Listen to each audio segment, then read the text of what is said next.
Kapag pinag-iisipan natin ang kasaysayan ng espiritual na sumisid sa ating pag-iral, imposibleng hindi makatagpo ang nakakainis na figura ni Satanas. Bago siya kilala bilang kalaban, siya si Lucifer, isang kerubin ng hindi maihahambing na kagandahan na nilikha na may banal na layunin. Inihayag sa amin ang mga banal na kasulatan sa Ezekiel 20:12-15. Ikaw ang selyo ng pagiging perpekto, puno ng karunungan at perpekto sa kagandahan. Ikaw ay nasa Eden, ang hardin ng Diyos. Ang bawat mahalagang bato ay pinalamutian ka. Ikaw ay pinahiran bilang isang tagapag-alaga ng kerubikaw. Ang talatang ito ay nagpapakita sa atin na ang Diyos, sa kanyang walang hanggan na karunungan, ay nilikha ang pagiging makalangit na ito upang ipakita ang kanyang kaluwalhatian, upang maging isang nagdadala ng ilaw. Hindi taka na ang pangalang Lucifer ay nangangahulugang tiyak na light bearer. Hindi siya nilikha bilang isang masamang pagkatao, ngunit bilang isang manghang nilalang na dapat parangalan ng kanyang tagalikha. Itinuturo sa atin ng pananampalataya na ang lahat ng nagmumula sa mga kamay ng Diyos ay mabuti, dalisay at perpekto.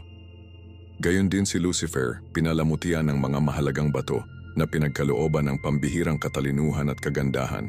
Ang kanyang posisyon sa langit ay lubos na kahalagahan. Siya ay kabilang sa mga kerubin na sumaklaw sa trono ng Diyos na nakikilahok sa pagsamba sa langit. Isipin ang eksena, isang hangang pagkatao, nilikha upang maging malapit sa banal na presensya, upang maipakita ang kaluwalhatian ng walang hanggan. Ang Biblia ay nagbibigay sa atin ng mga sulyap sa espiritual na katotohanan na ito na lumampas sa ating pag-unawa sa tao. Si Lucifer ay hindi lamang isa pang anghel, sinakop niya ang isang posisyon ng katanyagan, ng karangalan. Ang Diyos ay namuhunan sa kanya ng autoridad at responsibilidad na ipinagkatiwala sa kanya ng isang mahalagang papel sa pagkakasunod ng langit. Ito ay isang malalim na katotohanan na makakatulong sa atin na maunawaan ang grabidad ng kung ano ang mangyayari sa ibang pagkakataon.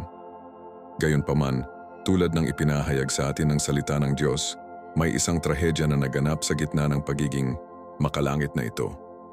Ang binhi ng pagkahulog ni Lucifer ay itinanim hindi ng Diyos kundi sa kanyang sarili nang pinahintulutan niya ang pagmamalaki na sakupin ang kanyang puso.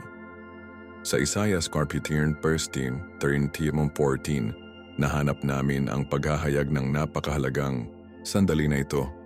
Sinabi mo sa iyong puso, akyat ako sa kalangitan. Itataas ko ang aking trono sa itaas ng mga bituin ng Diyos. Ako ay mauupo na nasa itaas ng mga tuktok ng mga ulap. Itaas, uupo ako. Umakyat ako, gagawa ako. 5 mga pagpapahayag na nakasentro sa sarili, na inilalantad ang kakanyahan ng kasalanan na kung saan ay nakasentro sa sarili. Hindi na nasiyahan si Lucifer sa pagmuni ng kaluwalhatian ng Diyos, ngayon nais niyang sambahin bilang Diyos. Itinuro sa atin ni Hesukristo na ang pagmamataas ay ang ugat ng maraming kasamaan at nakikita natin ito na malinaw na inilalarawan sa pagkahulog ni Lucifer. Ang pagnanais para sa pagsamba at kapangyarihan ay nagbago sa nagliliwanag na kerubin sa kalaban ng Diyos. Mahalagang maunawaan na ang pagbabagong ito ay hindi agad, ngunit isang unting proseso ng panloob na katiwalian. Ang puso ni Lucifer, na dating nakatuon sa pagsamba sa lumikha, ngayon ay hinahangad na pagsamba para sa kanyang sarili. Itinuturo sa atin ng pananampalataya na kapag lumayo tayo sa Diyos, ang mapagkukunan ng lahat ng ilaw at kabutihan, hindi natin maiiwasang maglakad patungo sa kadiliman. Iyon mismo ang nangyari kay Lucifer. Ang kanyang kagandahan at karunungan, ang mga regalong ipinagkaloob ng Diyos, ay naging dahilan ng pagmamalaki at pangangasiwa sa sarili. Sa halip na gamitin ang kanyang mga regalo upang luwalhatiin ang Panginoon, pinalaya niya sila upang itaas ang kanyang sarili. Ito ay isang malakas na babala para sa ating lahat. Ang mga regalo at talento na mayroon tayo ay dapat gamitin upang parangalan ng Diyos, hindi upang luwalhatiin ang ating sarili. Patuloy na binabalaan tayo ng Biblia tungkol sa panganib ng pagmamataas tulad ng nakasulat sa Kawikaan 16:18. Ang pagmamataas ay bago ang pagkawasak, isang mapagmataas na espiritu bago ang pagkahulog. Ang walang hanggang katotohanan na ito ay unang naipakita sa pagkahulog ni Lucifer at patuloy na nagpapakita sa maraming buhay ngayon. Ang pagbabagong anyo mula kay Lucifer kay Satanas ay hindi lamang pagbabago ng pangalan, ngunit isang kumpletong katiwalian ng pagkatao at layunin.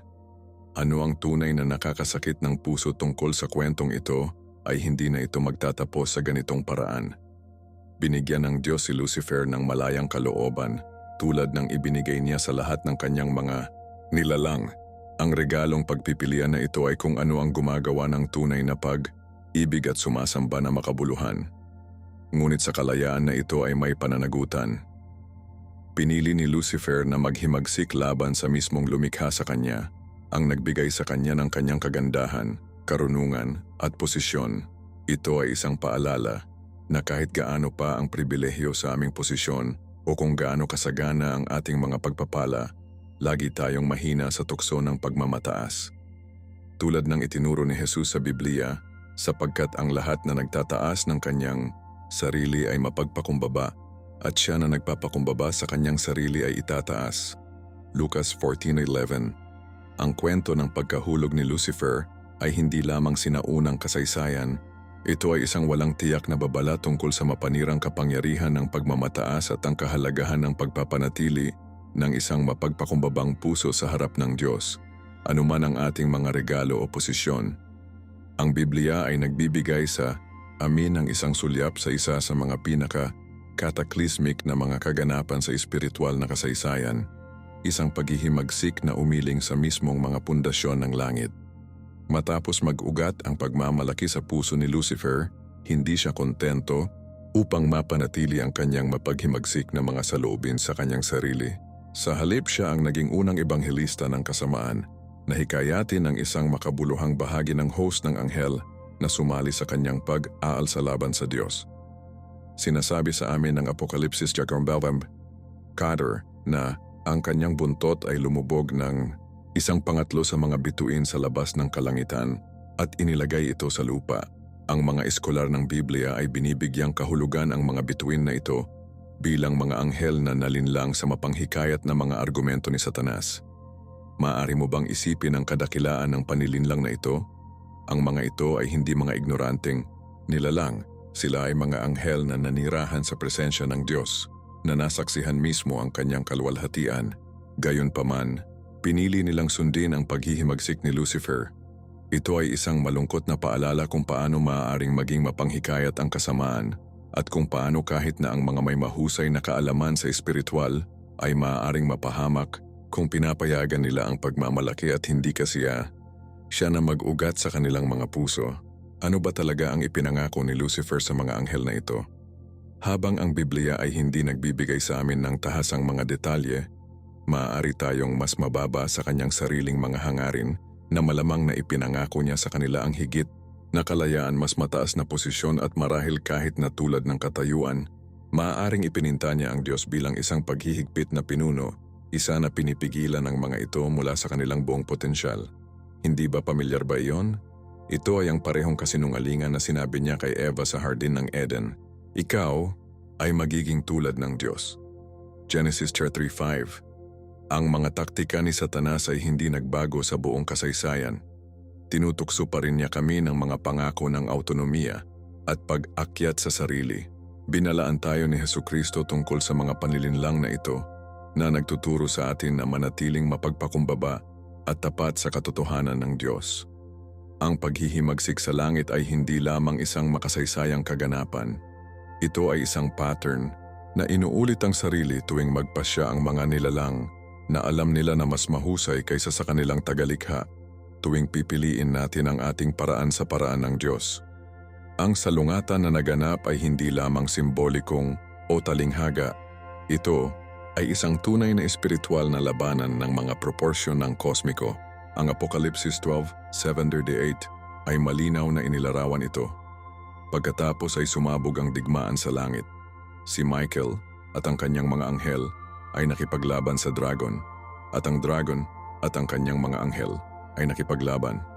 Ngunit hindi siya sapat na malakas at nawala ang kanilang lugar sa langit. Hindi ito isang pisikal na digmaan na may mga espada at kalasag na maaari nating isipin, ngunit isang espiritual na salungatan ng mga kalooban at alegasyon. Ang Archangel Michael, na ang pangalan ay nangangahulugang sino ang katulad ng Diyos, Isang direktang counter sa pag-angkin ni Satanas na katulad ng Diyos. Pinangunahan ang mga tapat na anghel sa salungatan na ito. Ipinapakita sa atin ng Biblia na ang pananampalataya ay hindi pasibo.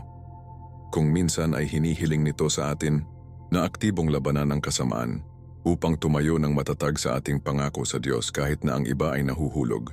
Tulad ng kalaunan ay isusulat ni Apostol Pablo, sapagkat ang ating pakikibaka ay hindi laban sa laman at dugo, ngunit laban sa mga pinuno, laban sa mga autoridad, laban sa mga kapangyarihan ng madilim na mundo, at laban sa mga espiritual na puwersa ng kasamaan sa mga makalangit na lupain. Efeso 6:12. Ang kinalabasan ng makalangit na labanan na ito ay mapagpasya. Si Satanas at ang kanyang mga anghel ay pinalayas mula sa langit. Si Jesus mismo ang sumangguni sa kaganapang ito nang sinabi niya, "Nakita ko si Satanas na nahuhulog tulad ng kidlat mula sa langit." Lucas 10:18. Ang pagpapatalsik na ito ay hindi lamang pagbabago ng address. Kinakatawan nito ang isang pangunahing paglilipat sa relasyon ng mga nilalang na ito sa Diyos. Hindi na sila mga lingkod sa mga korte ng langit, ngunit ang mga kalaban ay ibinaba sa lupa. Gayunpaman, mahalaga na maunawaan na ang pagiging cast sa lupa ay hindi nangangahulugang sila ay walang kapangyarihan. Sa katunayan, binabalaan sa amin ng Biblia na si Satanas ay umikot sa paligid tulad ng isang umuungal na leon na naghahanap ng isang tao na kukunin. 1 Pedro 5:8. Ang mundo ay naging bagong larangan ng digmaan kung saan ang mga bumagsak na anghel na ito ay magpapatuloy sa kanilang paghihimagsik, na target ngayon ang mahalagang paglikha ng Diyos, sangkatauhan. Ito ang dahilan kung bakit ipinapaalala sa atin ni Apostol Pablo na isusuot ang buong sandata ng Diyos, Efeso 11, dahil nakikibahagi tayo sa patuloy na espiritual na salungatan na ito. Ang pananampalataya na nagpapanatili sa atin ay hindi bulag na optimismo. Ito ay isang tiwala sa pangwakas na tagumpay ng Diyos sa mga mapaghimagsik na puwersang ito. Ang pagpapatalsik kay Satanas at ng kanyang mga anghel mula sa langit ay nagtuturo sa atin ng maraming malalim na espiritual na katotohanan. Una, ipinapakita nito sa amin na ang paghihimagsik laban sa Diyos ay hindi kailanman nagtagumpay sa huli. Hindi mahalaga kung gaano kalakas o maganda o matalino ang isang nilikha na maaaring maging, hindi nila malalampasan ang kanilang tagalikha. Pangalawa, inihayag nito ang hustisya at kabanalan ng Diyos. Hindi niya maaaring at hindi tiisin ang kasalanan sa kanyang harapan. Pangatlo, ipinapakita nito na ang mga pagpipilian ay may mga kahihinatnan, kahit na para sa mga espiritual na nilalang.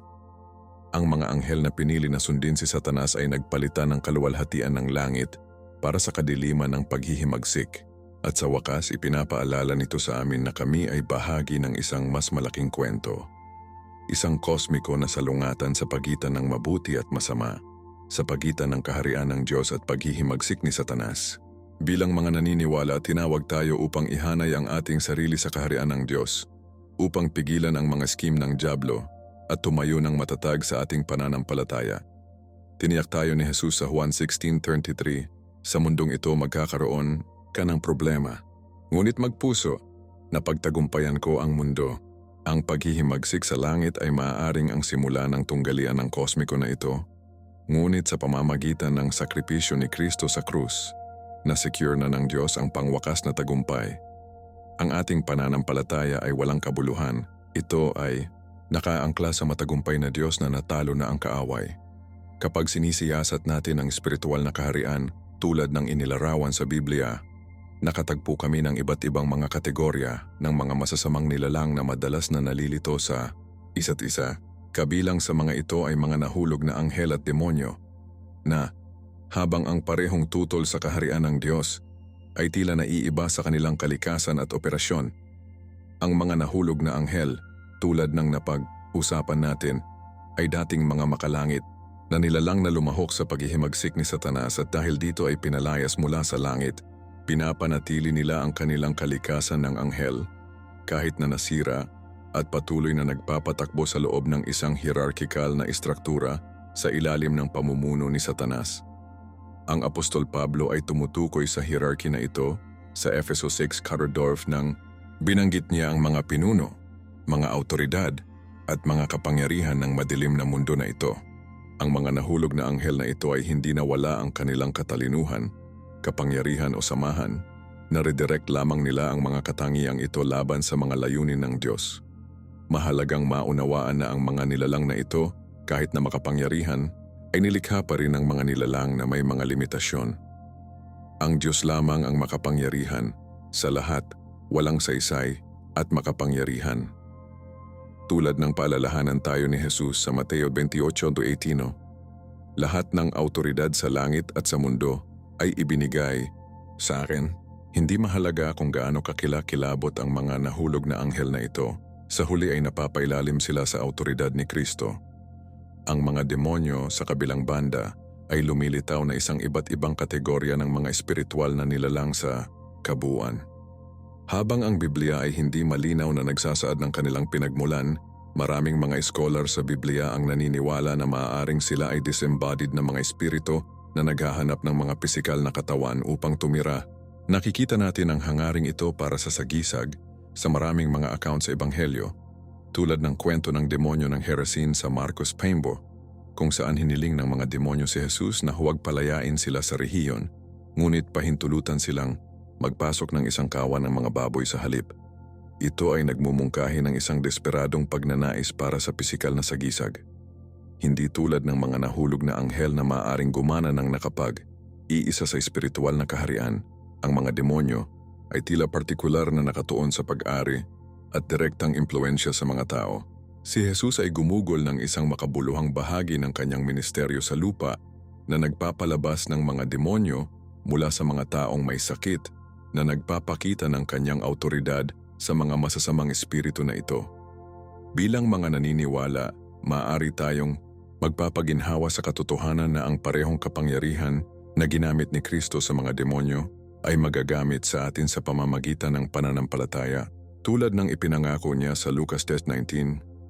Binigyan kita ng autoridad na yapakin ang mga ahas at alakdan at pagtagumpayan ang lahat ng kapangyarihan ng kaaway. Walang makakasama sa iyo. Ang pagkakaiba sa pagitan ng mga nahulog na anghel at mga demonyo ay nagiging mas malinaw kapag sinusuri natin ang kanilang mga pamamaraan ng operasyon. Ang mga nahulog na anghel, kasama ang kanilang napanatili na katalinuhan at kapangyarihan, ay madalas na gumagana sa pamamagitan ng mga sistema at istruktura, nakakaimpluwensya sa mga gobyerno, relihiyon, at mga institusyong pangkultura upang i-off ang mga tao sa Diyos. Sila ay mga strategist sa cosmic conflict, nagtatrabaho upang masira ang mga plano ng Diyos sa isang antas ng makro. Binibigyan tayo ng propeta Daniel ng isang sulyap sa katotohanan ito. Nang ilarawan niya ang isang nahulog na anghel, tinukoy bilang prinsipe ng kaharian ng Persya, na sumalungat sa messenger ng Diyos sa loob ng 21 araw. Daniel 1:13. Ipinapahiwatig nito na ang mga nahulog na anghel ay maaaring makaimpluwensya sa pambansa at internasyonal na gawain.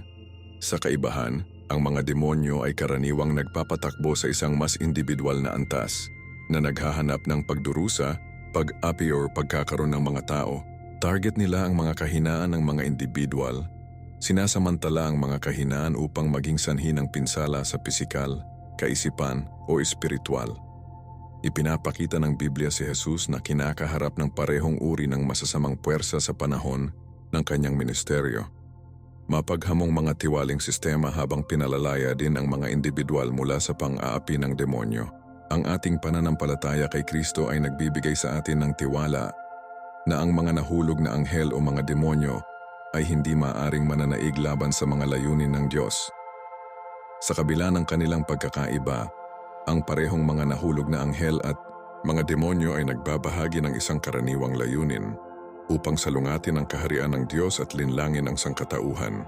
Nagtatrabaho sila ng magkakasunod na lumilikha ng isang komprehensibong diskarte laban sa mga tao at layunin ng Diyos. Ang mga nahulog na anghel ay maaaring magtatag ng mga maling sistema ng relihiyon, habang ang mga demonyo ay nagtatrabaho upang alipin ang mga individual sa loob ng mga sistemang iyon.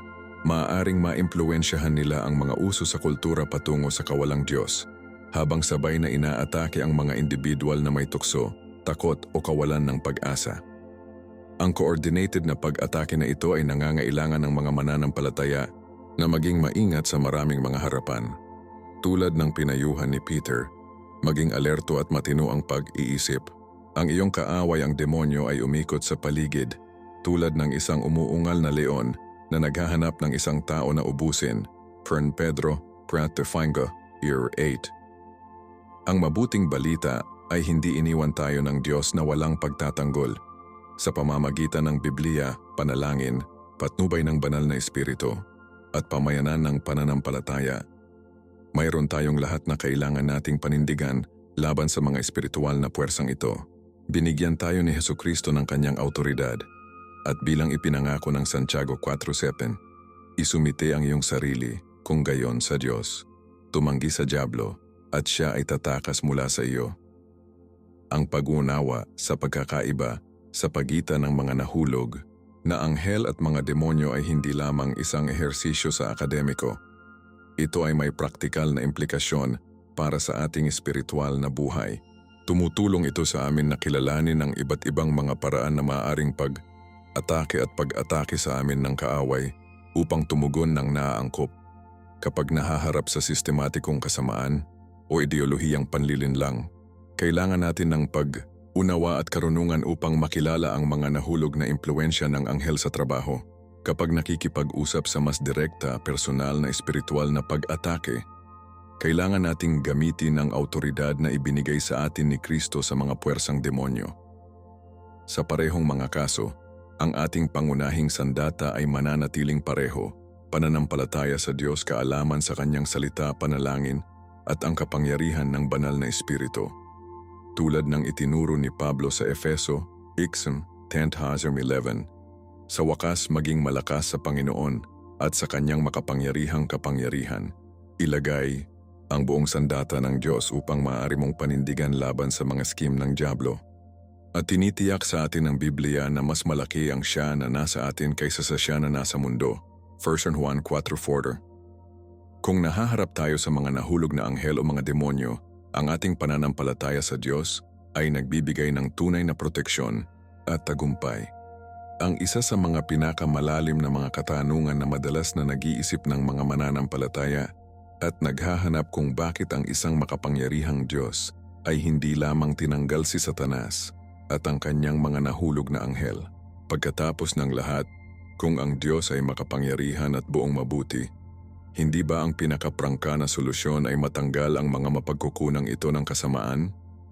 Upang maunawaan ang banal na pagpigil na ito, kailangan muna nating maunawaan ang isang pangunahing katotohanan tungkol sa mga espiritual na nilalang. Sila, sa pamamagitan ng kanilang likas na kalikasan, walang kamatayan, hindi tulad ng mga tao na nagtataglay ng mga pisikal na katawan na maaaring mapahamak. Ang mga anghel kabilang ang mga bumagsak na mga espiritu. Si Jesus mismo ang nagpatunay sa pagkakaiba. Iba na ito noong Lucas 20:36 nang inilarawan niya ang mga anghel bilang mga nilalang na hindi mamamatay. Ang immortalidad na ito ay hindi isang limitasyon sa kapangyarihan ng Diyos. Sa halip, ito ay isang pareho na tampok kung paano niya dinisenyo ang espiritual na kaharian. Itinuturo sa atin ng Biblia na ang Diyos ay tapat sa kanyang sariling kalikasan at disenyo. Hindi niya salungat ang kanyang sarili o nilabag ang utos na itinatag niya.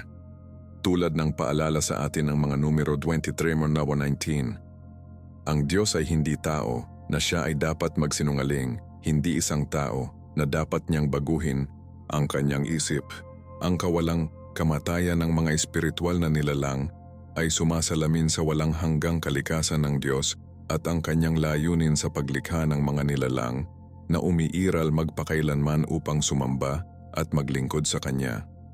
Sa kabila ng likas, nakatangian ng mga espiritual na nilalang, may isa pang mahalagang dahilan kung bakit hindi pa nawasak ng Diyos si Satanas at ang kanyang mga cohorts.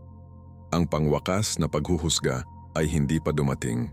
Ang Diyos ay nagpapatakbo ayon sa kanyang perpektong tiyempo at banal na schedule. Paulit-ulit na pinag-uusapan ng Biblia ang isang itinalagang araw na huhusgahan ng Diyos ang mundo ng hustisya. Sinasabi sa atin ng mga Gawa 17:31 na ang Diyos ay nagtakda ng isang araw kung saan hahatulan niya ang mundo ng hustisya ng taong hinirang niya. Ang paghatol na ito ay hindi isang pribadong pag-iibigan ngunit isang pampublikong pagpapakita ng perpektong hustisya ng Diyos. Kapag sa wakas ay hinatulan si Satanas, hindi ito magiging sa ilang nakatagong sulok ng universo ngunit bago ang lahat ng paglikha. Bakit mahalaga ang pampublikong kalikasan na ito? Sapagkat ang mga paraan ng Diyos ay palaging malinaw at makatarungan. Nais niyang masaksihan ang lahat ng nilikha na ang kanyang mga paghatol ay matuwid at patas. Kahit na sa pakikitungo sa kanyang archenemy, pinapanatili ng Diyos ang kanyang pagkatao ng perpektong hustisya tulad ng kinikilala ni Abraham sa Genesis 18:25. Hindi ba gagawin ng hukom ng lahat ng daigdig? Ang ating pananampalataya ay nakasalalay sa kumpiyansa na ang tiyempo ng Diyos ay perpekto at kumpleto ang kanyang katarungan. Kahit na hindi natin naiintindihan ang kanyang mga pagkaantala, iba-iba ang hustisya ng Diyos mula sa hustisya ng tao. Habang ang mga tao ay maaaring kumilos ng walang pasubali dahil sa galit o paghihiganti, ang hustisya ng Diyos ay palaging may layunin at sinusukat. Awit 103:8. Maganda ang pagkuha ng banal na pag-uugali na ito. Ang Panginoon ay mahabagin at mapagbiyaya, mabagal sa galit, na dumami sa pag-ibig. Hindi ito nangangahulugan na ang Diyos ay walang malasakit sa kasamaan o na hindi niya ito hatulan. Sa halip, nangangahulugan ito na ang kanyang tugon sa kasamaan ay nagsisilbi ng isang mas malaking layunin kaysa sa parusa lamang. Alang kung paano si Hesukristo, kapag nahaharap sa mga taong ipinako sa kanya, ay nanalangin, "Ama, patawarin mo sila, sapagkat hindi nila alam kung ano ang kanilang ginagawa." Lucas 23:34. Hindi ito kahinaan ngunit banal na lakas ang kakayahang makita na lampas sa agarang pagbabayad sa isang mas malaking layunin ng pagtubos. Katulad nito, ang pagpigil ng Diyos sa hindi agad na pagsira kay Satanas ay nagsisilbi sa kanyang mas malawak na layunin para sa paglikha. Tinitiyak sa atin ng Biblia na ang Diyos ay gumagana sa lahat ng mga bagay, kahit na ang pagsalungat ng kanyang mga kaaway na according sa kanyang perpektong kalooban. Bilang mga naniniwala, mapagkakatiwalaan natin na ang paghawak ng Diyos kay Satanas at kasamaan ay hindi kapabayaan o kawalan ng kakayahan, ngunit bahagi ng kanyang soberanong plano. Ang isa pang sukat na dapat isaalang-alang ay ang kasalukuyang pagpigil ng Diyos kay Satanas kaysa sa kanyang pagkawasak ay nagsisilbing isang malakas na patutuo sa soberanya ng Diyos. Sa pamamagitan ng pagpapahintulot kay Satanas na limitado, ang kalayaan habang nagpapatupad pa rin ng kanyang mga banal na layunin, ipinakita ng Diyos na napakalakas niya na maaari niyang gawin ang kanyang kalooban kahit na sa pamamagitan ng pagsalungat ng kanyang mga kaaway. Pag-isipan ang kwento ni Joseph na nagsabi sa kanyang mga kapatid na nagbebenta sa kanya sa pagkaalipin, "Inilaan mong saktan ako, ngunit inilaan ito ng Diyos para sa kabutihan na maisakatuparan kung ano ang ginagawa ngayon, ang pag-save ng maraming buhay." Genesis 50:20. Sa isang katulad ngunit walang hanggan mas malaking paraan, ginagamit ng Diyos kahit na ang paghihimagsik ni Satanas upang ipakita ang kanyang kaluwalhatian at karunungan. Ang apostol na si Pablo ay nagtaka sa banal na diskarte na ito sa Roma 11:33. "O ang lalim ng kayamanan ng karunungan at kaalaman ng Diyos, gaano kalaki ang kanyang mga paghatol at ang kanyang mga landas na lampas sa pagsubaybay." Ang ating pananampalataya ay lumalakas kapag kinikilala natin na ang Diyos ay hindi banta ng kasamaan. Labis siyang kontrolado na maaari niyang gamitin kahit na ang pinakamasamang hangarin upang maisakatuparan ang kanyang mabuting layunin. Marahil na napakalalim, ang desisyon ng Diyos na huwag agad na sirain si Satanas ay nagbubunyag ng isang bagay na mahalaga tungkol sa kanyang pagkatao, ang kanyang pasensya at pagnanais na matubos sa halip na pagkawasak. Sinasabi sa atin ng Biblia na ang Diyos ay mapagpasensya sa iyo, hindi nais ang sinuman na mapahamak, ngunit ang lahat ay darating sa pagsisisi. 2 Pedro 3:9.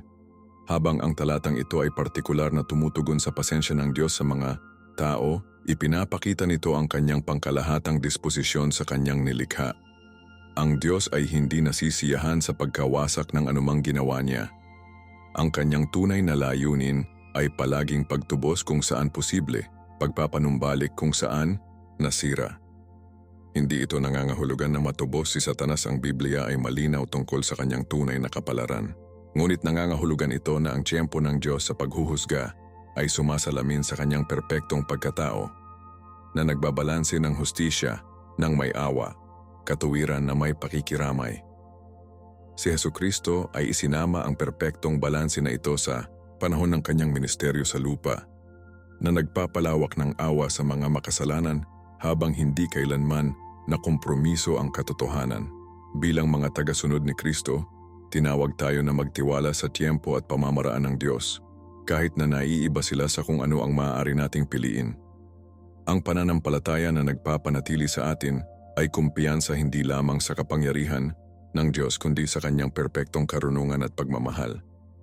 Sa gitna ng pag-unawa kung bakit pinapayagan ng Diyos sina Satanas at fallen angels na magpatuloy sa umiiral na kasinungalingan ng isang malalim na prinsipyo ng teolohiko, pinahahalagahan ng Diyos ang kalayaan kaysa sa sapilitang pagsunod.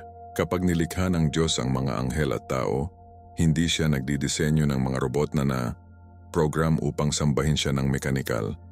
Sa halip, nilikha niya ang mga nilalang na may kapasidad na piliin na mahalin siya ng malaya o tanggihan siya. Ang kalayaan na ito ay mahalaga sa likas na katangian ng pag-ibig mismo, tulad ng marunong na napansin ng C.S. Lewis. Ang pag-ibig sa pamamagitan ng kahulugan ay isang bagay na pipiliin ng isa na ibigay. Kung walang pagpipilian, walang pag-ibig. Patuloy na inilalarawan ng Biblia ang Diyos bilang nagnanais na tunay na relasyon sa kanyang nilikha, hindi na program na mga tugon.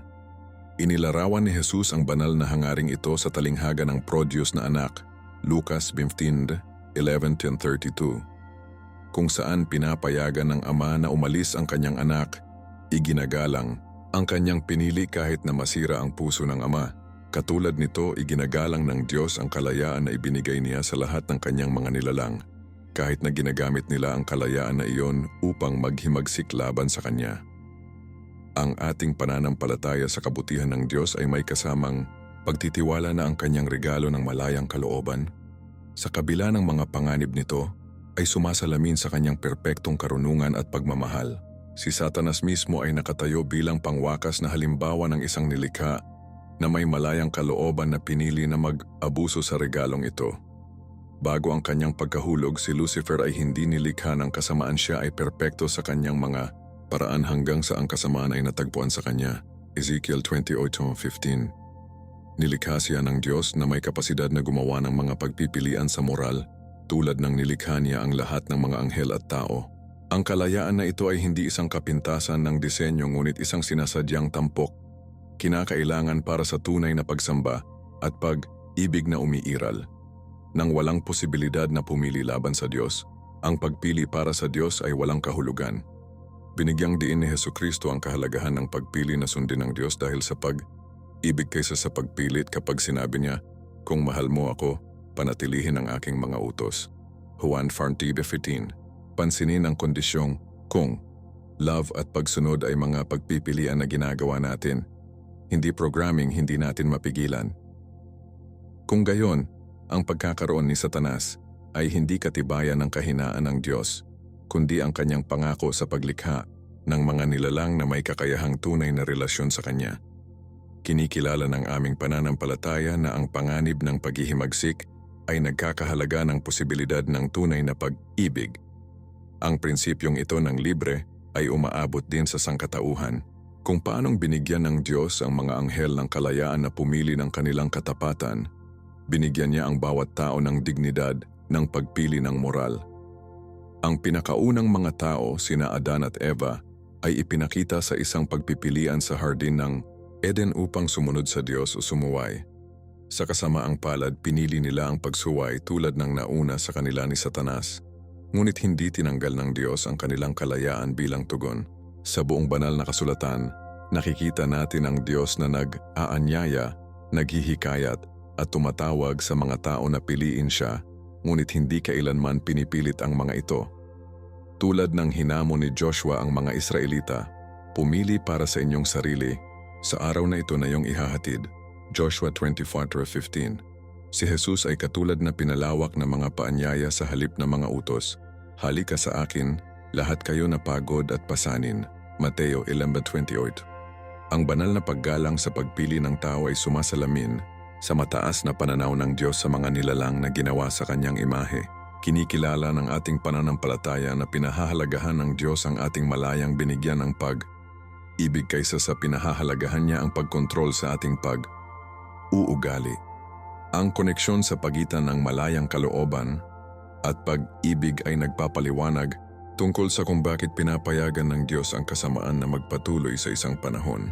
Kung agad na sinira ng Diyos ang bawat pagkatao na pumili ng kasamaan o pinipigilan ang mga masasamang pagpipilian, mabisang maalis niya ang malayang kalooban. Ang kakayahang pumili ay magiging isang ilusyon kung ang isang pagpipilian lamang masigasig ay talagang pinahihintulutan. Ngunit nais ng Diyos ang mga bata na malayang nagmamahal sa Kanya, hindi mga alipin na naglilingkod sa Kanya dahil sa takot o pagprograma. Tulad ng isinulat ni Apostol Juan, walang takot sa pag-ibig, ngunit ang perpektong pag-ibig ay nagtutulak ng takot dahil ang takot ay may kinalaman sa parusa. 1 Juan 4:18. Nais ng Diyos na ang ating pakikipag-ugnay sa Kanya ay batay sa pag-ibig, hindi takot sa agarang pagkawasak kung gumawa tayo ng mga maling pagpipilian. Ipinakita ni Jesus ang banal na pasensya na ito sa buong Kanyang ministeryo na nagbibigay sa mga tao ng puwang upang tumugon sa Kanyang mensahe sa halip na pilitin ang pagsunod. Pinayagan pa niya si Judas ang kalayaan na ipagkanulo siya kahit na alam niya kung ano ang nasa kanyang puso. Ang ating pananampalataya ay yumakap sa banal na paggalang na ito sa kalayaan na nagtitiwala na ang pasensya ng Diyos sa kasamaan ay nagsisilbi sa Kanyang tunay na layunin ng pangangalap ng isang pamilya na nagmamahal sa Kanya sa pamamagitan ng pagpili. Ang prinsipyo ng libre ay makakatulong sa atin na maunawaan hindi lamang kung bakit umiiral ang kasamaan, kundi pati na rin kung bakit ito matatalo. Ang pansamantalang pagpapahintulot ng Diyos ng kasamaan ay hindi nangangahulugang inaprobahan niya ito o magpapatuloy ito magpakailanman. Sa halip, pinapayagan niya ang oras para sa buong kahihinatnan ng paghihimagsik na maipakita at para sa lahat na malayang pipiliin siyang gawin ito. Tulad ng ipinaliwanag ni Pedro, ang Panginoon ay hindi mabagal sa pagpapanatili ng kanyang pangako dahil nauunawaan ng ilan na ang pagkaantala. Sa halip ay mapagpasensya siya sa iyo, hindi nais ang sino man na mapahamak, ngunit ang lahat ay darating sa pagsisisi. Kang Pedro 3:9. Ang pangwakas na plano ng Diyos ay hindi pilitin ang lahat na sundin siya, ngunit upang lumikha ng isang pamayanan ng mga nilalang na malayang pinili na mahalin siya at mabuhay alinsunod sa kanyang perpektong paraan. Si Hesukristo ay hindi dumating upang alipinin ang sangkatauhan ngunit mag-alok ng kalayaan mula sa kasalanan at kamatayan sa lahat na tatanggap sa kanya. Tulad ng ipinangako niya, kung ang anak ay nagpapalaya sa iyo, malaya ka talaga. Juan 8:36. Inaasahan ng aming pananampalataya ang pangwakas na estado kung saan ang mga napili ng Diyos ay masisiyahan sa perpektong kalayaan sa kanyang harapan, habang ang mga tumanggi sa kanya ay haharapin ang mga kahihinatnan ng kanilang napili. Ang isa sa mga pinakamalalim na aspeto ng pagkatao ng Diyos ay ang kanyang perpektong balanse ng hustisya at pasensya. Habang ang mga sistema ng hustisya ng tao ay madalas na naghahanap ng agarang parusa para sa maling paggawa, ang Diyos ay nagpapatakbo sa ibang timeline, isa na nagbibigay daan sa puwang para sa pagsisisi habang tinitiyak pa rin ang panghuli pananagutan. Kung tinanggal ng Diyos kaagad si Satanas pagkatapos ng kanyang paghihimagsik, panimula nitong mabago ang kahulugan ng malayang kalooban sa buong paglikha. Ang mga anghel at kalaunan ang mga tao ay maaaring maglingkod sa Diyos dahil sa takot. Sa halip na pag-ibig pag-iisip, mas mahusay akong sumunod o agad akong masisira. Hindi ito ang relasyon na nais ng Diyos sa kanyang nilikha. Tulad ng itinuro ni Jesus sa Juan 15:15, hindi na kita tinawag na mga lingkod. Sa halip, tinawag kita ng mga kaibigan. Nais ng Diyos ang tunay na relasyon batay sa pag-ibig at tiwala, hindi servitude batay sa takot sa agarang pagkalipol. Inihayag ng Biblia ang isang Diyos na nagbibigay ng puwang ng kanyang mga nilalang upang magamit ang kanilang malayang kalooban kahit na ang ehersisyo na iyon ay humahantong sa paghihimagsik. Ang banal na pasensya na ito ay hindi kahinaan ngunit ang lakas ng kumpiyansa na payagan ng kalayaan habang pinapanatili pa rin ang panghuli kontrol. Kasama sa ating pananampalataya sa Diyos ang pagtitiwala sa Kanyang tiyempo, alam na ang Kanyang mga pagkaantala ay palaging nagsisilbi sa Kanyang perpektong layunin. Ang agarang parusa ng walang pagkakataon para sa pagbabago ay lilikha ng isang universo kung saan ang pagsunod ay motivate lalo na sa takot. Habang ang takot sa mga kahihinatnan ay may lugar sa pagunlad ng moralidad, nais ng Diyos ang isang mas mataas na pag-ibig sa pagganyak. Tulad ng sinabi sa amin ng Juan 4:18, ang perpektong pag-ibig ay nagtutulak ng takot dahil ang takot ay may kinalaman sa parusa. Ang layunin ng Diyos ay hindi lamang magkaroon ng mga nilalang na sumunod sa Kanya. Nais Niya ang mga bata na nagmamahal sa Kanya at pumili ng Kanyang mga paraan dahil kinikilala nila ang kanilang kabutihan. Inilarawan ni Jesus ang prinsipyong ito sa talinghaga ng anak na prodigal, Lucas 11:32, kung saan pinapayagan ng ama ang kanyang anak na umalis at maranasan ang mga kahihinatnan ng kanyang mga pagpipilian sa halip na ikinulong siya upang pilitin ang pagsunod.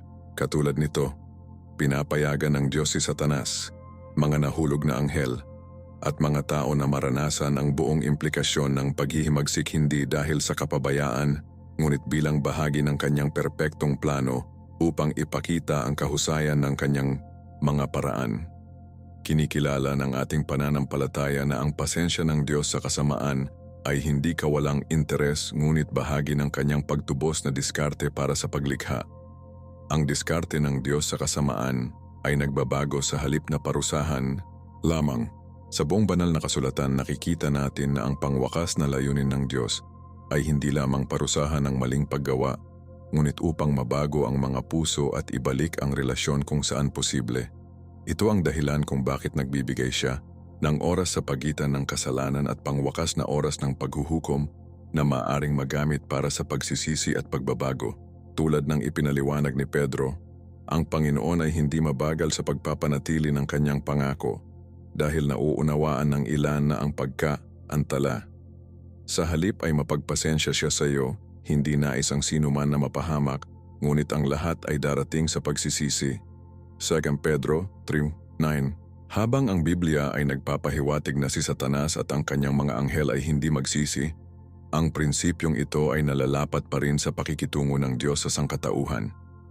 Si Hesukristo ay hindi lamang upang hatulan ang kasalanan kundi upang mailigtas ang mga makasalanan, nag-aalok ng pagbabagong anyo sa halip na parusa lamang. Tulad ng sinabi niya kay Nicodemus, sapagkat hindi ipinadala ng Diyos ang kanyang anak sa mundo upang hatulan ang mundo, ngunit upang mailigtas ang mundo sa pamamagitan niya. Juan 3:17. Ipinagdiriwang ng ating pananampalataya ang banal na kagustuhan na ito para sa pagtubos sa paglipas lamang ng pagbabayad. Ang pagkaantala sa pagitan ng paghihimagsik at pangwakas na paghuhusga ay nagsisilbi rin ng isang mahalagang layunin sa kosmikong pagpapakita ng hustisya ng Diyos. Sa pamamagitan ng pagpapahintulot sa kasamaan na patakbuhin ang kurso nito sa isang panahon, pinapayagan ng Diyos ang lahat ng nilikha na masaksihan ang buong bunga ng pagtanggi sa kanyang mga paraan. Hindi ito banal na kapabayaan ngunit ang banal na karunungan, ensuring na kapag ang paghatol sa wakas ay darating, walang maaaring magtanong sa hustisya nito. Ipinapahiwatig ni Paul ito sa Roma 9:22-23 na pinag-uusapan ng Diyos na may malaking pasensya ang mga bagay ng kanyang galit upang ipakilala ang kayamanan ng kanyang kaluwalhatian sa mga bagay ng kanyang awa. Sa kaso ni Satanas at fallen angels, ang kanilang patuloy na pag-iral kahit na sa ilalim ng pagtaas ng pagpigil allows, lahat ng nilikha upang makita ang pagkalugi ng kanilang paghihimagsik laban sa Diyos. Si Jesus ay madalas na naiiba ang mga paraan ng kaharian ng Diyos sa mga paraan ng mundo, na tinutulungan ang mga tao na makita ang higit na karunungan ng mga banal na prinsipyo. Ang aming pananampalataya ay nagtitiwala na ang tiyempo ng Diyos sa paghuhusga ay perpekto na idinisenyo upang maitaguyod ang kanyang katarungan na lampas sa anumang posibleng pag-aalinlangan. Sa huli, ang desisyon ng Diyos na maantala ang pangwakas na parusa sa pabor ng isang paghatol sa publiko ay nagsisilbi sa kanyang kaluwalhatian at ang ating kabutihan. Kapag hinuhusgahan si Satanas, hindi ito magiging sa ilang sulok ng universo, ngunit bago ang lahat ng nilikha. Inilarawan ng Apokalipsis 20 ang pangwakas na paghuhusga bilang isang pampublikong kaganapan, kung saan binuksan ang mga libro at ang hustisya ay pinangangasiwaan ng malinaw. Tinitiyak ng pampublikong kalikasan na ang hustisya ng Diyos ay hindi lamang nagawa ngunit nakita na nagawa nagpapasigla ng kanyang pagkatao laban sa bawat akusasyong ginawa ni Satanas. Ipinangako ni Jesus na walang nakatago na hindi ibubunyag o nakatago na hindi ipakikilala. Lucas 2. Ang paghawak ng Diyos sa kasamaan ay sa huli ay magpapakita ng kapwa niya perpektong hustisya at ang kanyang manghang biyaya. Ang krus ni Kristo ay nakatayo bilang kataas-taasang halimbawa ng ito pampublikong pakikitungo sa kasalanan habang nag-aalok ng awa sa mga makasalanan.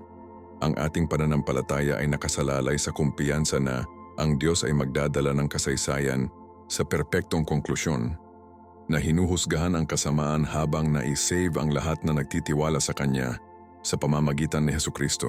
Ang isa sa mga pinakaisip na aspeto ng soberanya ng Diyos ay ang Kanyang kakayahang gamitin kahit na ang mga pagkilos ng Kanyang mga kaaway upang maisakatuparan ang Kanyang mga layunin.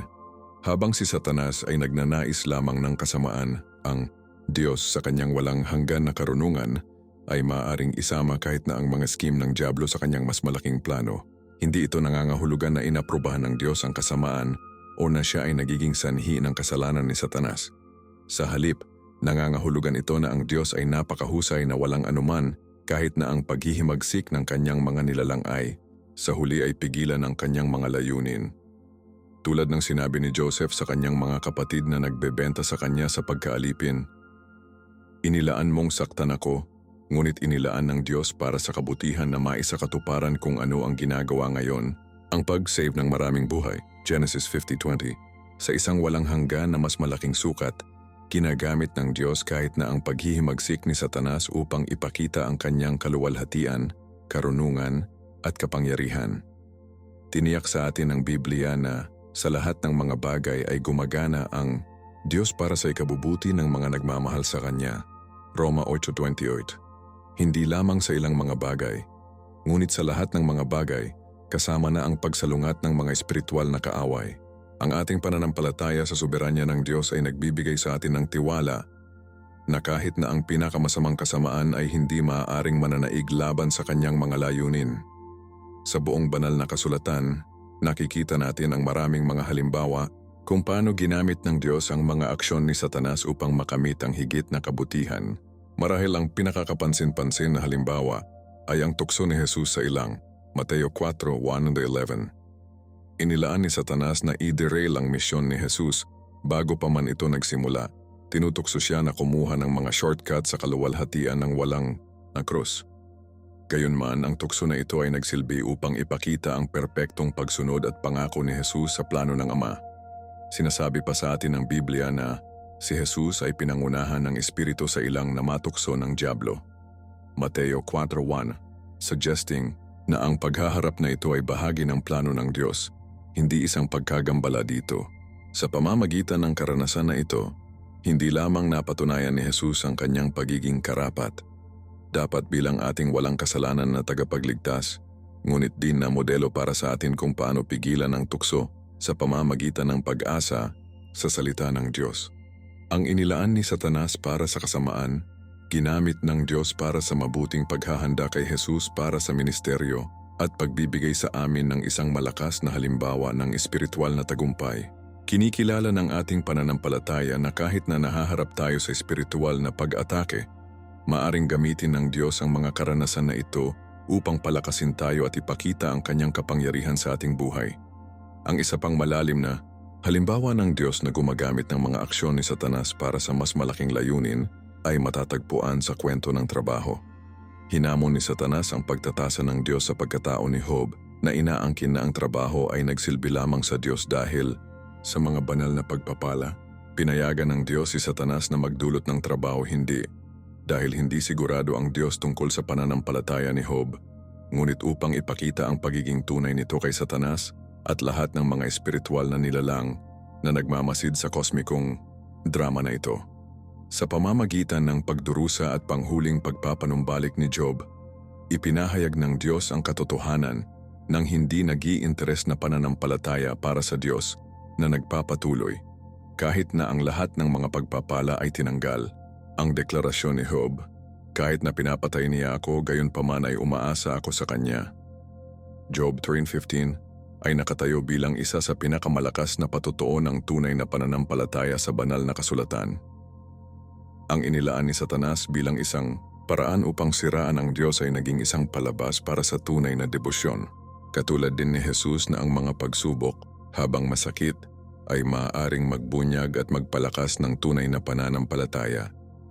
Sa mundong ito magkakaroon ka ng problema, ngunit mag-isip na pagtagumpayan ko ang mundo. Juan 16:33. Kinikilala ng ating pananampalataya na maaring magamit ng Diyos kahit na ang ating pinakamadilim na sandali upang maisakatuparan ang Kanyang pinakamaliwanag na mga layunin. Marahil ang pangwakas na halimbawa ng Diyos na gumagamit ng kasamaan ni Satanas para sa higit na kabutihan ay matatagpuan sa pagpapako sa krus ni Hesukristo. Si Satanas ay nagtrabaho sa pamamagitan ni Judas upang ipagkanulo si Jesus, sa pamamagitan ng mga pinuno ng relihiyon upang hatulan siya, at sa pamamagitan ng mga awtoridad ng Roma upang maisagawa siya. Mula sa pananaw ni Satanas, ang krus ay kumakatawan sa kanyang pinakadakilang tagumpay, ang pagkamatay ng anak ng Diyos. Ngunit kung ano ang lumilitaw na tagumpay ni Satanas ay naging kanyang tiyak na pagkatalo.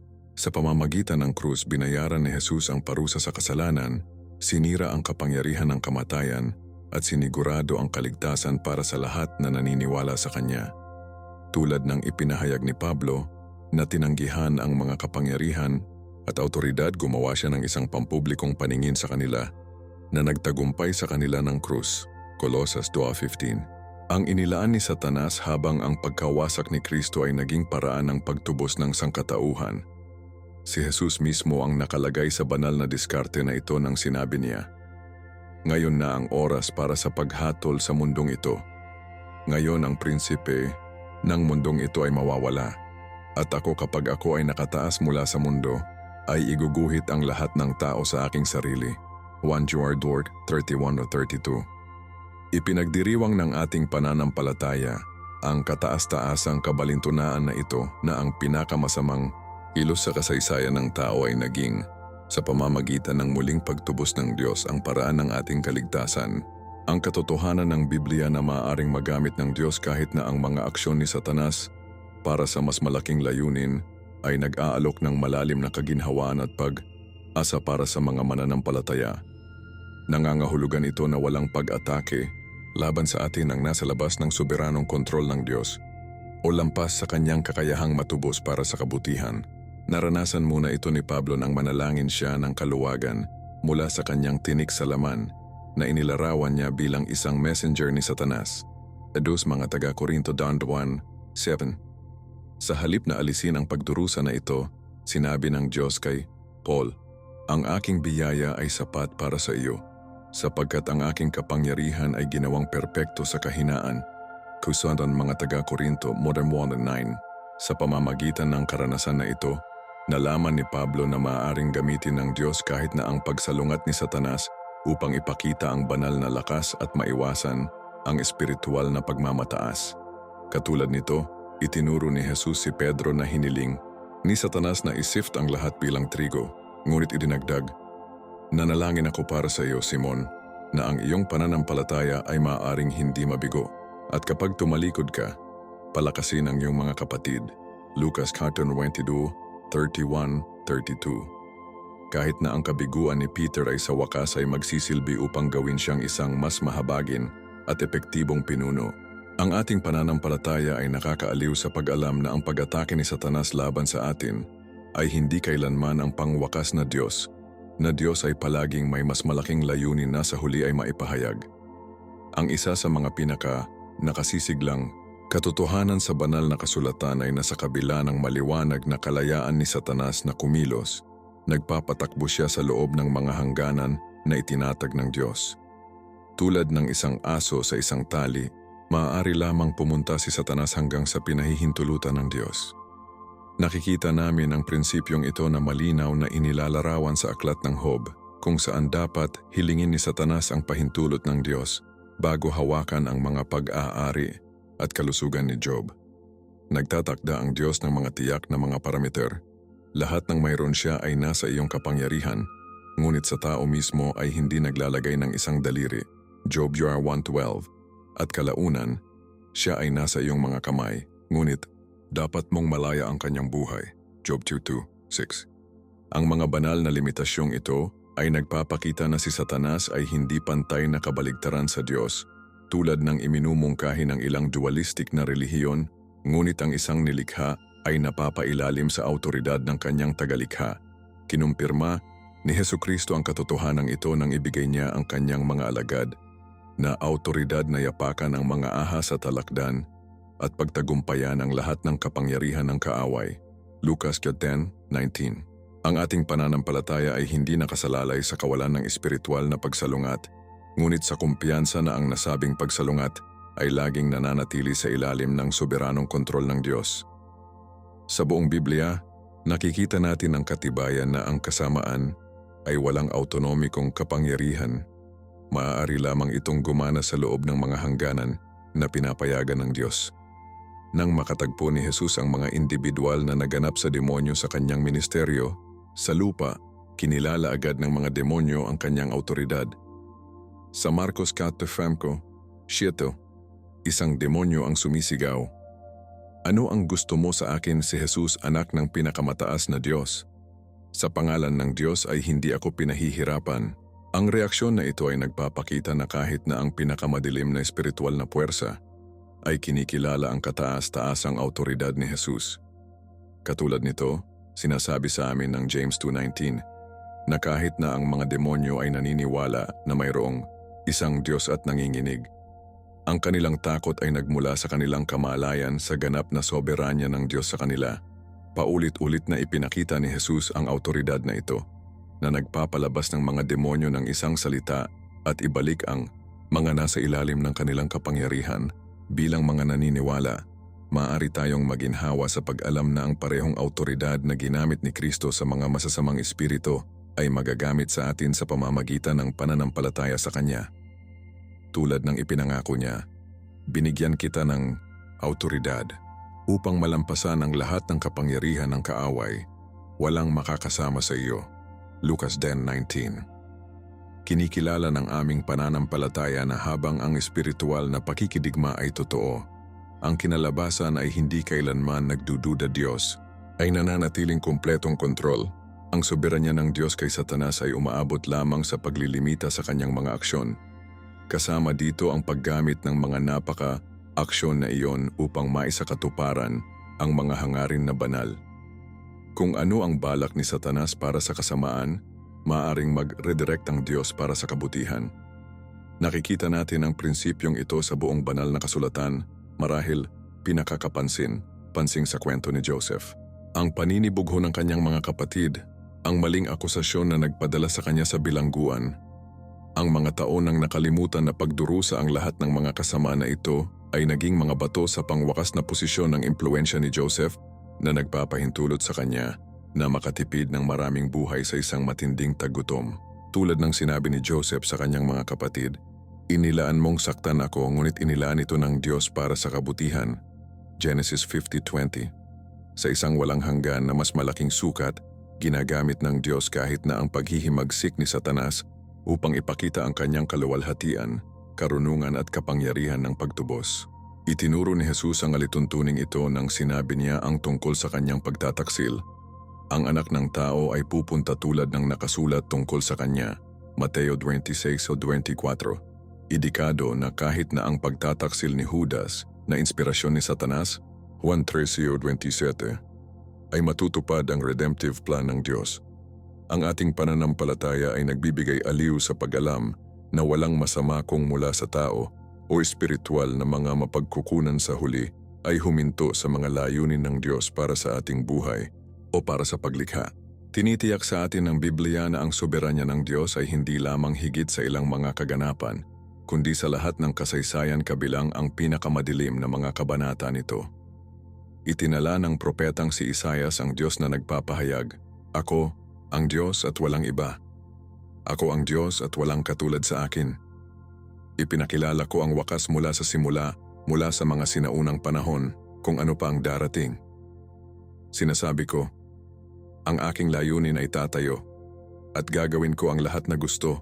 Kaki, Isaiah 46:9-10. Ang banal na soberanya na ito ay hindi nangangahulugang ang Diyos ay nagdudulot ng masasamang. James 1:13 ay malinaw na ang Diyos ay hindi matukso ng kasamaan at hindi niya tinutukso ang sinuman. Sa halip, nangangahulugan ito na ang Diyos, sa kanyang walang hanggan na karunungan, ay isinama kahit na ang paghihimagsik ng kanyang mga nilalang sa kanyang higit na plano para sa paglikha.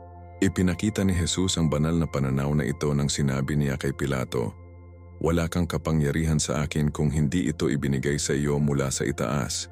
Juan 19:11. Nagtataya na, kahit na ang pagkakuha ng hustisya na humantong sa kanyang pagpapako, sa krus ay nanatili sa ilalim ng soberanong kontrol ng Diyos. Ang aming pananampalataya ay nakasalalay sa kumpiyansa na ang kasaysayan ay hindi isang magulong pakikibaka na may hindi tiyak na kinalabasan, ngunit ang paglalahad ng perpektong plano ng Diyos na magtatapos sa pagbabalik ni Kristo at ang pagtatatag ng kanyang walang hanggang kaharian. Ang katotohanan sa Biblia na walang nakatakas sa kontrol ng Diyos ay nagbibigay ng malalim na kaginhawaan para sa mga mananampalataya na nahaharap sa espiritual na pagsalungat. Hindi natin kailangang matakot si Satanas o ang kanyang mga pakana, sapagkat hindi niya maaaring lumampas sa mga hangganan na itinatag ng Diyos.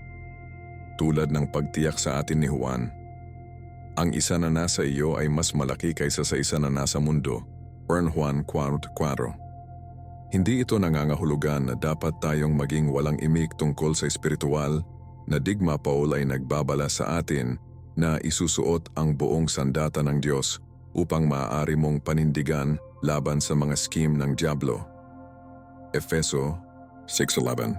Ngunit nangangahulugan ito na maaari nating harapin ang gayong pakikidigma nang may kumpiyansa sa halip na takot.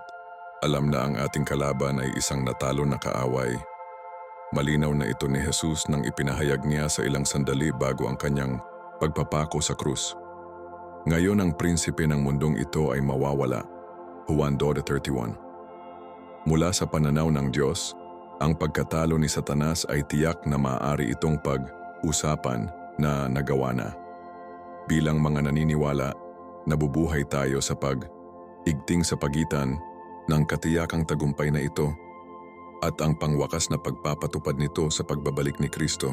Ang aming pananampalataya ay yumakap sa parehong katotohanan, mananatiling mapagbantay laban sa espiritual na pag-atake habang nagpapahinga ng ligtas sa kaalaman na ang Diyos ng kapayapaan ay malapit nang madurog si Satanas sa ilalim ng iyong mga paa. Di Roma 60:20. Bagaman pinahintulutan ng Diyos si Satanas at ang kanyang mga nahulog na anghel na magpatuloy sa isang panahon, ang Biblia ay ganap na malinaw na darating ang paghatol. Itinatag ng Diyos ang isang walang hanggang tribunal kung saan ang lahat ng nilalang ay gaganapin mananagot para sa kanilang mga aksyon, kasama si Kristo mismo na nagsisilbing matuwid na hukom. Nagsalita si Jesus tungkol sa katotohanan ito nang sinabi niya, "Ang Ama ay walang hinuhusgahan, ngunit ipinagkatiwala ang lahat ng paghatol sa anak." Juan 5:22. Ang appointment na ito ni Kristo bilang hukom ay partikular na umaangkop dahil nakaranas siya ng tukso at pagdurusa mismo na nanatili ng walang kasalanan. Tulad ng tala ng manunulat ng Hebreo, wala tayong isang mataas na pari na hindi makakasalamuha sa ating mga kahinaan, ngunit mayroon tayong isang tinukso sa lahat ng paraan. Tulad ng tayo ay hindi siya nagkasala. Hebreo 4:15. Ang pagkakaroon ng nabuhay bilang isang tao habang pinapanatili ang perpektong pagsunod sa Diyos, si Jesus ay natatanging kwalipikado upang hatulan ang parehong tao at anghel na nilalang. Tinitiyak sa atin ng Biblia na ang kanyang mga paghuhusga ay magiging perpekto, na isinasalang-alang hindi lamang ang mga aksyon kundi mga motibo at pangyayari din. Ang paghatol ni Satanas at ang kanyang mga tagasunod ay hindi magiging isang pribadong bagay, ngunit isang pampublikong pagpapakita ng perpektong hustisya ng Diyos. Si Paul ay nagpapahiwatig nito nang tanungin niya ang mga mananampalataya sa Korinto na, "Hindi mo ba alam na hahatulan natin ang mga anghel?" Kung mga taga Corinto Factor 6:3, ang nakakagulat na pahayag na ito ay nagmumungkahi na ang mga mananampalataya ay makikilahok sa ilang paraan sa pangwakas na paghuhusga ng mga nahulog na espiritual na nilalang. Bakit isasama tayo ng Diyos sa prosesong ito? Marahil dahil ang mga akusasyon ni Satanas ay na-level hindi lamang laban sa Diyos, kundi laban sa kanyang mga tao. Ang Apokalipsis 12:10 ay tumutukoy kay Satanas bilang ang akusado ng ating mga kapatid na inaakusahan sila sa harap ng ating Diyos araw at gabi. Kung gaano angkop na ang mga inakusahan ni Satanas ay masasaksihan ang kanyang huling paghuhusga, si Jesus ay madalas na nagsalita tungkol sa paghatol gamit ang imahinasyon ng pagkakalantad sa publiko. Walang nakatago na hindi ibubunyag o nakatago na hindi ipakikilala. Lucas 12:2.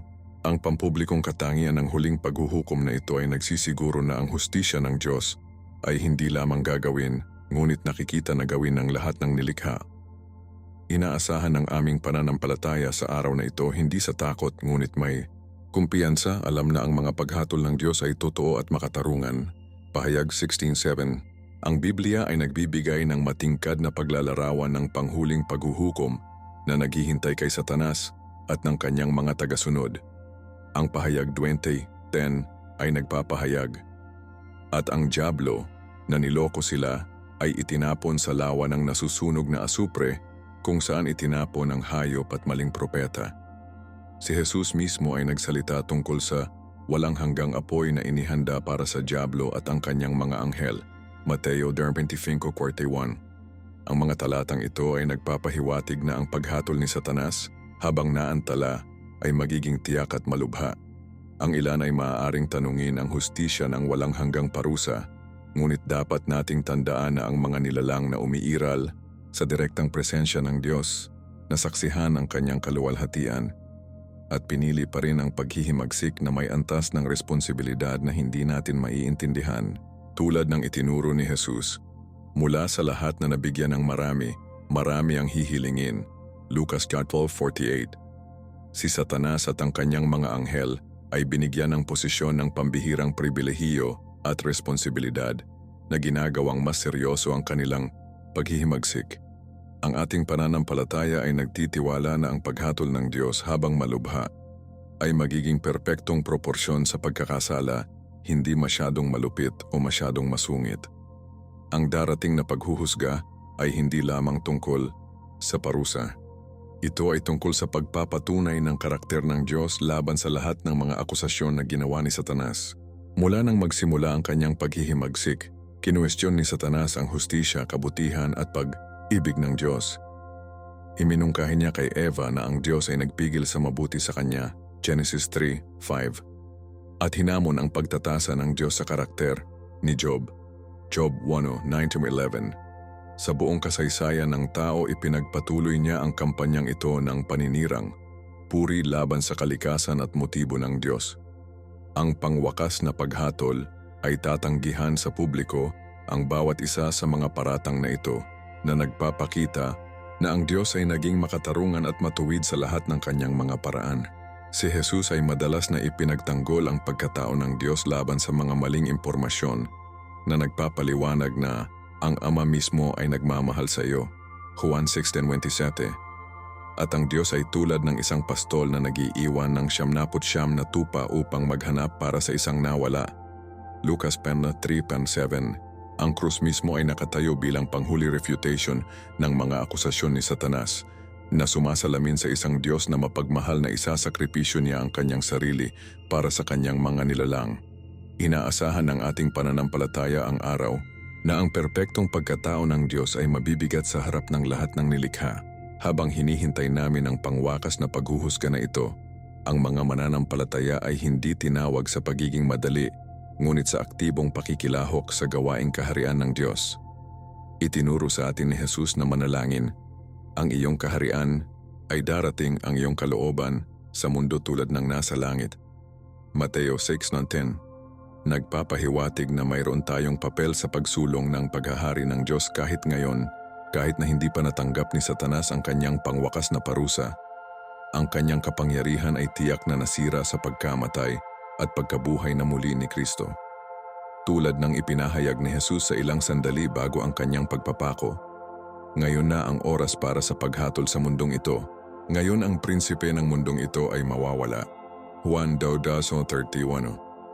Mula sa pananaw ng Diyos, ang pagkatalo ni Satanas ay tiyak na maaari itong pag-usapan na nagawa na. Bilang mga naniniwala, nabubuhay tayo sa pag-igting sa pagitan ng katiyakang tagumpay na ito at ang pangwakas na pagpapatupad nito sa pagbabalik ni Kristo. Ang ating pananampalataya ay nagbibigay kapangyarihan sa atin na mabuhay ngayon sa kung ano ang tiyak na tatayo laban sa kasamaan upang ipahayag ang katotohanan at isama ang pag-ibig ng kaharian na nasisira na sa mundong ito sa pamamagitan ng simbahan ni Kristo. Ang pangwakas na layunin ng pakikitungo ng Diyos kay Satanas at kasamaan ay hindi lamang parusahan, ngunit ang kumpletong pagpapanumbalik ng banal na pagkakasunod. Sunod sa buong paglikha. Ang dakilang salaysay ng Biblia ay gumagalaw mula sa paglikha hanggang sa pagtubos sa pagpapanumbalik, isang kosmikong kwento na hindi nagtatapos hindi sa pagkawasak ngunit may pag-renew. Kinukuha ng pahayag, kakiutsiyon na nasumikir, ang banal na hangarin na ito. Ginagawa kong bago ang lahat. Ang bagong paglikha na ito ay hindi kapalit ng luma, ngunit ang paglilinis at pagbabagong anyo nito.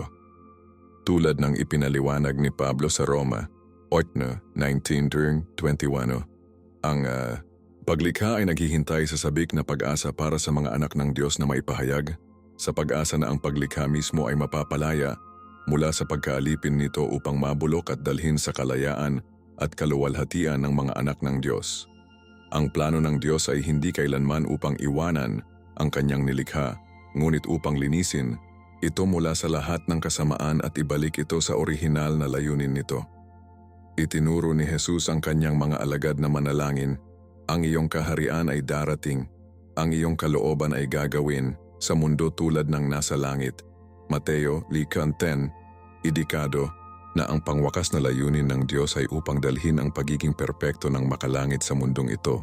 Inaasahan ng aming pananampalataya ang kumpletong pagpapanumbalik na ito, kung ang bawat bakas ng kasamaan at ang mga epekto nito ay aalisin mula sa paglikha. Ang mapagpasyang tagumpay kay Satanas at ang kasamaan ay napanalunan sa pamamagitan ng gawain ni Kristo sa krus. Kahit na hinihintay natin ang pangwakas na pagpapatupad ng tagumpay na ito, ang nakamit nito ay isang natapos na katotohanan. Kapag sumigaw si Jesus mula sa krus ng tapos na, Juan 19:30, hindi lamang niya tinutukoy ang kanyang buhay sa lupa, kundi sa kanyang muling pagtubos na misyon ng pagkatalo ng kasalanan, kamatayan at Satanas. Inilarawan ng Colosas 2:15 kung ano ang nangyari sa espiritual sa pamamagitan ng pagpapako sa krus. Ang pagkakaroon ng disarmed ang mga kapangyarihan at autoridad, gumawa siya ng isang pampublikong paningin sa kanila na nagtagumpay sa kanila sa pamamagitan ng krus. Bagaman patuloy na nagpapatakbo si Satanas, ginagawa niya ito bilang isang natalo na kaaway, tulad ng isang commander na tumangging sumuko kahit na matapos ang digmaan ay tiyak na nawala. Ang pagkabuhay na mag-uli ni Jesus ay nagpapakita na ang pangwakas na armas ng kamatayan sa Satanas ay nawala ang pagkantot nito. Tulad ng ipinahayag ni Pablo, napalunok ang kamatayan sa tagumpay. Saan o kamatayan ang iyong tagumpay? Saan o kamatayan ang iyong pagkantot? Corner mga taga-Korinto 15:55. Ang aming pananampalataya ay hindi nakasalalay sa hinaharap na mga pangako lamang, ngunit sa nakomplenish na tagumpay ni Kristo na ginagarantiyahan ang katuparan ng bawat pangako ng banal. Ang tagumpay na nakamit sa krus ay patuloy na ipinatupad sa pamamagitan ng pagsulong ng kaharian ng Diyos sa mundo. Inihambing ni Jesus ang kaharian sa isang binhi ng mustasa na nagsisimula ng maliit ngunit lumalaki sa isang malaking puno at sa lebadura na gumagana sa pamamagitan ng masa hanggang sa ito ay ganap na lebadura. Mateo 13:31-33. Ang mga talinghaga na ito ay nagmumungkahi ng isang unti-unting, ngunit hindi mapigilan na pagsulong ng paghahari ng Diyos, hindi sa pamamagitan ng lakas, ngunit sa pamamagitan ng pagbabagong anyo. Sa tuwing may lumiliko mula sa kadiliman hanggang sa ilaw ang bawat halimbawa ng pagpapagaling at pagpapanumbalik, Ang bawat kilos ng hustisya at pagkakasundo ay kumakatawan sa isa pang teritoryo na na-reclaim mula sa kontrol ng kaaway. Inatasan ni Jesus ang kanyang mga tagasunod na ipagpatuloy ang kaharian na ito. Lahat ng autoridad sa langit at sa mundo ay ibinigay sa akin, kaya't pumunta at gumawa ng mga alagad ng lahat ng mga bansa. Mateo 28:18-19. Ang misyon ng simbahan ay hindi lamang tungkol sa individual na kaligtasan, ngunit tungkol sa pagpapalawak ng pagiging Panginoon ni Kristo sa bawat lugar ng buhay. Bilang mga naniniwala, nakikilahok tayo sa progresibong tagumpay na ito sa pamamagitan ng pagpapahintulot sa Espiritu ng Diyos na magtrabaho sa pamamagitan natin, na nagdadala ng ilaw kung saan may kadiliman at buhay kung saan may kamatayan. Ang aming pananampalataya ay nagpapahayag ng sarili sa aktibong pakikilahok sa patuloy na gawain ng Diyos ng muling reclaim at pagpapanumbalik ng kanyang nilikha. Tinitiyak sa atin ng Biblia na ang tagumpay ng Diyos kay Satanas at kasamaan ay sa wakas ay kumpleto at hindi maibabalik. Inilarawan ng Apokalipsis 20:22 ang pangwakas na mga kabanata ng kasaysayan ng kosmiko. Ang huling pagkatalo ni Satanas, ang huling paghuhusga, at ang pagtatatag ng bagong langit at bagong lupa kung saan wala ng kamatayan o pagdadalamhati o pag-iyak o sakit para sa dating pagkakasunod-sunod ng mga bagay ay namatay. Pahayag 21:4. Hindi ito kanais-nais na pag-iisip ngunit banal na pangako bilang tiyak na muling pagkabuhay ni Kristo mula sa mga patay. Ang Diyos na nagsimula ng mabuting gawa na ito ay magiging matapat upang makumpleto ito, tiniyak ni Jesus sa kanyang mga tagasunod. Sinabi ko sa iyo ang mga bagay na ito, upang sa akin ay maaaring magkaroon ka ng kapayapaan. Sa mundong ito magkakaroon ka ng problema. Ngunit magpuso, napagtagumpayan ko ang mundo. Juan 16:33. Ang pangakong ito ay nagpapanatili ng mga mananampalataya sa pamamagitan ng kasalukuyang mga pakikibaka na nagpapaalala sa atin na ang nararanasan natin ngayon ay hindi ang pangwakas na katotohanan. Ang pagdurusa, kawalan ng katarungan at kasamaan na nasasaksihan natin ay hindi katibayan ng kawalan o pagkatalo ng Diyos, ngunit pansamantalang mga kondisyon na ganap na malampasan sa perpektong tiyempo ng Diyos. Ang aming pananampalataya ay mukhang lampas sa kasalukuyang mga kalagayan sa kumpletong tagumpay ng kinalabasan ng kinalabasan at ang pagpapanumbalik ng lahat ng mga bagay. Ang katiyakang tagumpay na ito ay nagbibigay ng kahulugan at layunin sa ating kasalukuyang pakikibaka laban sa kasamaan. Hindi kami nakikipaglaban sa isang pagkawala ng labanan o nakikibahagi sa walang kahulugan na pagtutol. Nakikilahok kami sa isang tagumpay na nasecure na. Tulad ng hinihikayat ni Pablo ang mga mananampalataya, tumayo ng matatag, hayaan ang walang ilipat sa iyo. Laging bigyan ang iyong sarili ng ganap sa gawain ng Panginoon, sapagkat alam mo na ang iyong paggawa sa Panginoon ay walang kabuluhan. Mga taga-Korinto 15:58. Ang bawat kilos ng pananampalataya, bawat paninindigan para sa katotohanan, ang bawat pagpapahayag ng pag-ibig na tulad ni Kristo ay nag-aambag sa pagsulong ng kaharian ng Diyos. Kahit na si Satanas at ang kanyang mga puwersa ay patuloy na sumasalungat sa gawain ng Diyos, hindi nila mapigilan ang tunay na tagumpay nito. Nangako si Jesus, "Itatayo ko ang aking simbahan at ang mga pintuan ng Hades ay hindi malalampasan ito." Mateo 10:18. Pansinin ang imahe. Ang mga pintuan ay nagtatanggol na estruktura. Inilarawan ni Jesus ang kanyang simbahan sa nakakasakit kasama ang mga puwersa ng kadiliman sa isang nagtatanggol na postura na sa huli ay mabibigo. Hindi ito nangangahulugan na ang pagsulong ay laging madali o walang mga pag-aalsa. Ngunit nangangahulugan ito na ang pangwakas na kinalabasan ay ginagarantiyahan. Ang ating pananampalataya ay nagbibigay sa atin ng lakas ng loob na magtiyaga sa gawaing kaharian. Alam na nakahanay tayo sa hindi mapigilan na layunin ng Diyos upang maibalik ang lahat ng mga bagay sa pamamagitan ni Kristo.